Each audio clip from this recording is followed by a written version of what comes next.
নমস্কাৰ, আপোনালোকে চাই আছে জনতাৰ মঞ্চ আৰু ইতিমধ্যে আপোনালোকে দেখিছে যোৱাকালি আমাৰ অসমৰ জনপ্ৰিয় কণ্ঠশিল্পী আমাৰ সকলোৰে হিয়াৰ আমঠু মৰমৰ জুবিন গাৰ্গৰ জীৱনৰ অন্তিমখন সিনেমা ৰৈ ৰৈ বিনালে ট্ৰেইলাৰ মুক্তি পাইছে আৰু ইতিমধ্যে ট্ৰেইলাৰটোৱে 1.1 মিলিয়ন ভিউজ অতিক্ৰম কৰিছে এদিনতে। গতিকে ই আমাৰ বাবে সুখৰ বিষয়। যেতিয়া ট্ৰেইলাৰ মুকলি পালে এই ট্ৰেইলাৰখন মুকলি পোৱাৰ পিছতে অনুৰাগীসকলৰ মাজত বিভিন্ন ধৰণৰ প্ৰশ্ন আহিছে যে আমাৰ মৰমৰ শিল্পী জুবিন গাৰ্গে জানিছিলে নেকি যে ছিংগাপুৰত এনেকুৱা এটা দুৰ্ঘটনা ঘটিবলৈ গৈ আছে তেখেতসকলে। কাৰণ এই ট্ৰেইলাৰখনত আমি যিখিনি দৃশ্যাংশ দেখিবলৈ পালোঁ দৃশ্যাংশৰ লগত সম্পূৰ্ণৰূপে মিলি গৈছে। আচলতে যেতিয়া আমি কোনোবা এখন চিনেমা চাওঁ সেই চিনেমাত অভিনয় কৰা অভিনেতাগৰাকীৰ চৰিত্ৰত অভিনয় কৰিছে সেই চৰিত্ৰৰ লগত ব্যক্তিগত চৰিত্ৰত কোনো মিল নাথাকে। কিন্তু এই যে জুবিনদাৰ ৰৈ ৰৈ বিনালে যিখিনি ট্ৰেইলাৰ, এই প্ৰায় 2 মিনিটৰ ট্ৰেইলাৰটো, এই 2 মিনিটৰ ট্ৰেইলাৰত আমি যিখিনি বস্তু দেখিবলৈ পালোঁ তাতে হুবহু জুবিনদাৰ লগত ঘূৰি ফুৰা যেন পাইছোঁ। যেনেকুৱা চাওক, জুবিনদাই কেতিয়াও চৰকাৰৰ লগত নাছিল, সদায় ৰাইজৰ লগত আছিল। চৰকাৰে ভুল কৰিলে চৰকাৰক সমালোচনা কৰিছিল, লাগিলে সেয়া বিজেপি চৰকাৰে হওক, লাগিলে সেয়া কংগ্ৰেছ চৰকাৰে হওক।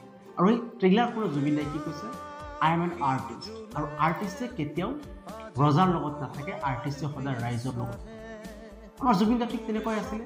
আৰু চিনেমাখনত এটা কথা কোৱা হৈছে, তাতে কোৱা হৈছে যে গাখীৰৰ বেপাৰৰ বেপাৰ, গানৰ বেপাৰৰ বেপাৰ, তাক বিক্ৰী কৰিব জানিব। কি কৈছে কথাটো, যে গাখীৰৰ বেপাৰৰ বেপাৰ আৰু গানৰ বেপাৰৰ বেপাৰ, তাক ঠিকমতে ব্যৱহাৰ কৰিব জানিব লাগিব, বিক্ৰী কৰিব জানিব। ঠিক তেনেকুৱা হৈছে নাই কওকচোন আপোনালোকে। আমাৰ জুবিনদাৰ যিখিনি পৰিশ্ৰম আছিলে, যিখিনি প্ৰতিভা আছিলে, এই জুবিনদাৰ যি কষ্ট আছিলে, এই কষ্টৰ ফলখিনি আচলতে কোনে পাইছে? এই সিদ্ধাৰ্থ শৰ্মা যিগৰাকী হৈছে আমাৰ জুবিনদাৰ মেনেজাৰ আছিলে, তেখেতে জুবিনদাক একেটা দিনত 3-4খনকৈ প্ৰগ্ৰাম কৰাইছিলে। আৰু যিখিনি মাননি পাইছিলে আমি জানিব পৰা মতে সেই মাননিখিনি জুবিনদাই পোৱা নাছিলে, তাৰ আধা অংশ সিদ্ধাৰ্থ শৰ্মাই পাইছিলে। গতিকে চিনেমা তাৰে মাজত আছে আমাৰ জুবিনদাৰ অন্তিমটো সাক্ষাৎকাৰত ৰীতা চৌধুৰী বাইদেউৰ লগত কৈছিলে যে মই আটাইতকৈ বেছি ভয় কৰোঁ সময়ক ভগৱান বুলি ভাবোঁ, কাৰণ সময়ে মানুহক ক'ৰ পৰা নিয়ে। আৰু এই কথাটোও ক'ত আছে, এই ৰৈ ৰৈ বিনালে চিনেমা ট্ৰেইলাৰখনত দেখিবলৈ পাওঁ। তাৰপিছত কি কৈছে চব টকাৰ খেল, চব বেপাৰ। কথাটো কাক কৈছে? আজিকালি চব বস্তুৱেই বেপাৰ। ইভেন জুবিনদাই কৈছে যে এইখন পৃথিৱীত কোনো বস্তুৱে বিনামূল্যে নহয়, আনকি আপোনাৰ মৃত্যুটো। এনেকৈ জুবিনদাও কৈ গৈছে। জুবিনদাই শেষৰ লাইনটো কি কৈছে, এই সাগৰখন সঁচাকৈ বহুত ডাঙৰ, মই সাঁতুৰিব পাৰিমনে? কথাখন মন কৰকচোন।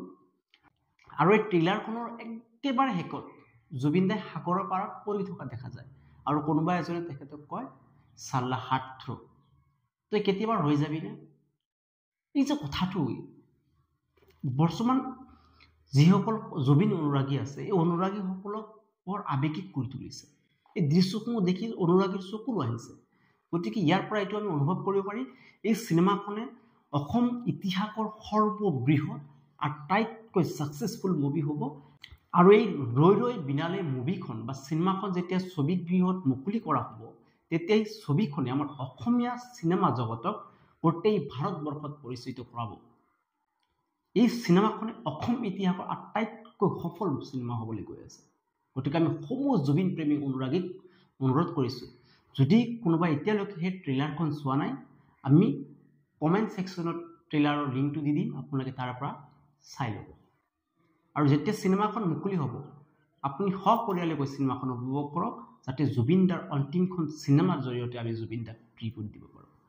গতিকে আপোনালোকে চাই আছিলে জনতাৰ মঞ্চ। আৰু যদি আপুনি জুবিন গাৰ্গৰ অনুৰাগী হয় এতিয়াই কমেণ্ট ছেকশ্যনত লিখক #জাষ্টিছ ফৰ জুবিন গাৰ্গ। ইতিমধ্যে 3 মিলিয়ন পাৰ হৈ গৈছে, আমাৰ এতিয়া লক্ষ্য 4 মিলিয়ন। গতিকে আপুনি এতিয়াই লিখক #জাষ্টিছ ফৰ জুবিন গাৰ্গ। জয় জুবিন।